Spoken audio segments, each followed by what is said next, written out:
नमस्कार दोस्तों, एक बार फिर से आप सभी का स्वागत है आपके अपने चैनल सीटेट टेक्स्ट बुक पर। आज के इस वीडियो में मैं आप सभी को एक बहुत ही महत्वपूर्ण जानकारी देने वाला हूं रीट के रिगार्ड्स में।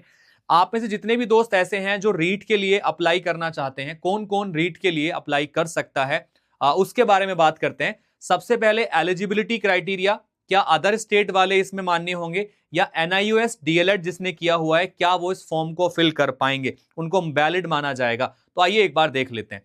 तो सबसे पहले अगर हम बात करते हैं तो रीट का जो परीक्षा है वो तो आप जान ही चुके हैं कि वेबसाइट पर ऑनलाइन आवेदन की जो तारीख है वो 16 दिसंबर से स्टार्ट है और 15 जनवरी तक चलने वाली है, जिसको आप भर सकते हैं। इसके बाद में जो परीक्षा की तिथि यहां पर दी गई है वो 27 फरवरी यहां पर दी गई कि 27 फरवरी को आपका जो एग्जामिनेशन ले लिया जाएगा। ठीक है, और परीक्षा सुबह 10 से 12:30 और 3 से 5:30 के बीच दो जो है समय पर कराई जाएगी। ठीक है, इसके बाद में लेवल 1 लेवल 2 दो लेवल पर यह परीक्षा आयोजित कराई जाती है, आप ये जानते ही हैं। ठीक है, अब कौन कौन लेवल 1 के लिए अप्लाई कर पाएगा, कौन कौन लेवल 2 के लिए अप्लाई कर पाएगा, इस चीजों को लेकर एक बार डिस्कशन कर लेते हैं। बाकी जो इंपोर्टेंट बातें हैं उनको भी मैं बताता चलूंगा साथ के साथ में, जो आपको ध्यान रखनी है फॉर्म को भरने से पहले। ठीक है, क्या क्या चीजें हैं, सबसे पहले हम लेवल 1 की बात कर लेते हैं। तो लेवल 1 में अगर आप अप्लाई करना चाहते हैं तो आपकी शैक्षणिक क्वालिफिकेशन क्या होनी चाहिए, क्या NIOS DLED वाले इसमें एलिजिबल होंगे। ठीक है, देखो एक बार, तो अगर हम बात करते हैं तो आप खुद देख सकते हैं यहां पर, तो ये साफ साफ लिखा हुआ है 1 से 5 लेवल के लिए पात्रता की जो न्यूनतम शैक्षणिक अर्हता है कि आपने सीनियर सेकेंडरी यानी 12th आपने पास कर रखा हो with at least 50% marks and passed और appearing in the 2-year diploma of the elementary education. तो आपके एलिमेंट्री एजुकेशन के 2 ईयर डिप्लोमा में आप या तो पास हो या आप अपियरिंग हो, तो आप दे सकते हैं रीट की परीक्षा को। 45 या फिर आपने न्यूनतम 45% अंकों के साथ में उच्चतर माध्यमिक या इसके समक्ष, ये 12th आपने कर रखा हो 45% अंकों के साथ में, और आपके पास में 2 साल का जो डिप्लोमा होता है आपने वो यहां पर कर रखा हो। ठीक है, जो एजुकेशन का 2 साल का डिप्लोमा होता है एलिमेंट्री एजुकेशन में वो आपने किया हो, तो आप इसके लिए एलिजिबल हैं। साथ के साथ में अगर हम बात करते हैं 50% अंकों के साथ में आपने जो है 12th कर रखा हो, 4 साल का जो आपका डिग्री कोर्स होता है जिसको BLED के नाम से जाना जाता है वो आपने यहां पे कर रखा हो, तो बैचलर ऑफ एलिमेंट्री एजुकेशन आपने कर रखा हो, तो आप इसके लिए एलिजिबल माने जाएंगे। सीनियर सेकेंडरी आपने 50% अंकों के साथ कर रखा हो या 2 वर्षीय डिप्लोमा आप इसमें उत्तीर्ण हो एजुकेशन में, जिसको हम डिप्लोमा इन एजुकेशन DED बोलते हैं, स्पेशल एजुकेशन। तो DED स्पेशल एजुकेशन आपने किया है तो आप इसके लिए एलिजिबल हैं। इसके साथ में आपने जो है स्नातक और प्रारंभिक शिक्षा में 2 वर्षीय डिप्लोमा कर रखो। अगर आपने ग्रेजुएशन भी कर रखी है और उसके साथ में 2 साल का डिप्लोमा है तो भी आप इसके लिए एलिजिबल हैं।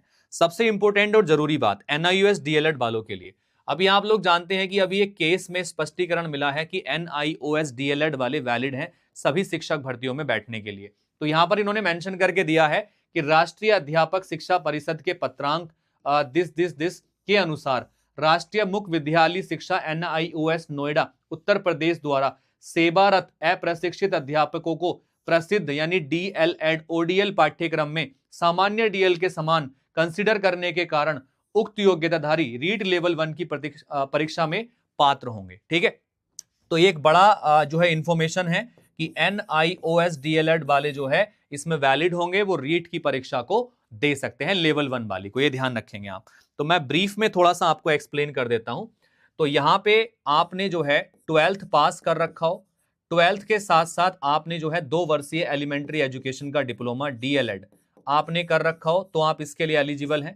साथ के साथ आपने अगर BLED भी कर रखा है, DLED कर रखा हो या फिर 4 साल का जो कोर्स होता है BLED वो आपने कर रखा हो तो आप इसके लिए एलिजिबल हैं। या फिर आपने जो diploma in elementary education special education वाला होता है वो आपने कर रखा हो तो आप इसके लिए एलिजिबल हैं।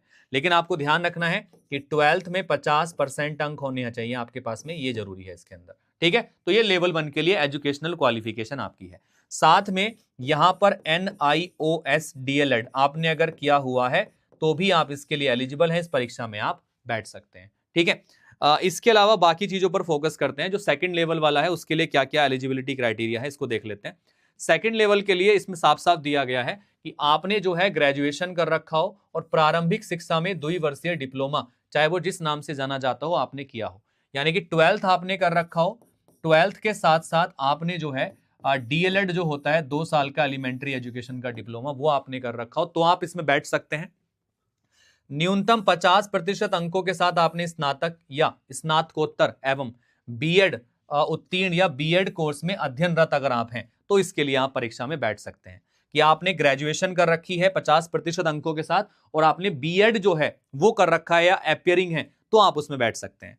आपने ग्रेजुएशन कर रखा है 45% अंकों के साथ में है एंड फर्स्ट ईयर बीएड, 1 साल का जो बीएड होता है वो आपने पास कर रखा हो तो आप इसके लिए एलिजिबल हैं।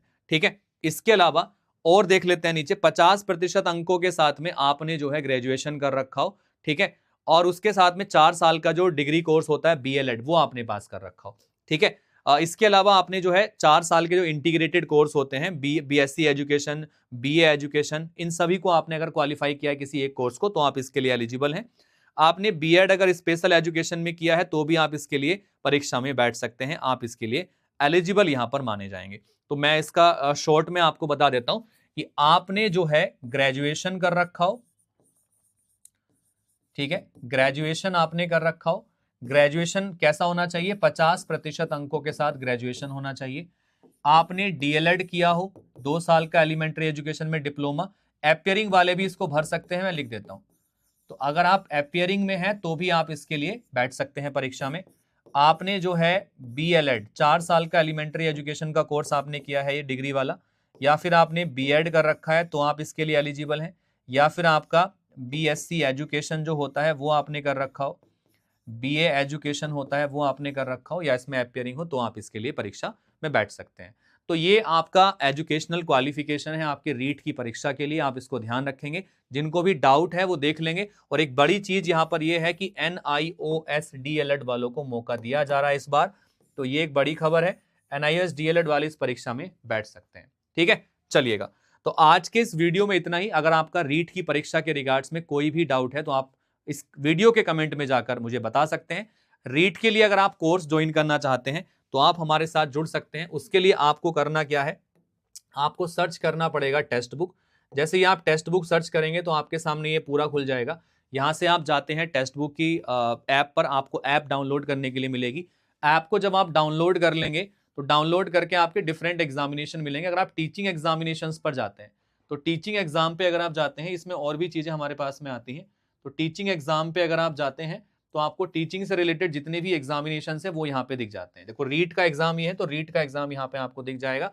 इस पे आप लोग क्लिक करेंगे रीट के एग्जामिनेशन पे, तो हमारे जो डिफरेंट बैचेस हैं जो रीट को लेकर हम लोग चला रहे हैं वो आपको यहाँ पर मिल जाएंगे। ठीक है, तो रीट के जो बैचेस हैं वो आपको यहाँ पर मिल जाएंगे जो रीट के लिए हमने निकाले हुए हैं। ठीक है भाई, सीटेट के रीट के जो डिफरेंट बैचेस हमारे चल रहे हैं उनमें आप एनरोल करा सकते हैं और अपनी प्रिपरेशन को और बेटर तरीके से आप देख सकते हैं। रीट के लिए हमने प्रैक्टिस सेट भी लगा दी है, क्वेश्चन की प्रैक्टिस के लिए आप इनको यहाँ पर ज्वाइन कर सकते हैं। मॉक टेस्ट भी आपके ऑलरेडी लगे हुए हैं, टेक्स्ट बुक पास भी आप यहाँ से ले सकते हैं। ठीक है, मैं उसके लिए बता देता हूँ, यहाँ पर मैं इसके लिए बता देता हूँ आप सभी को।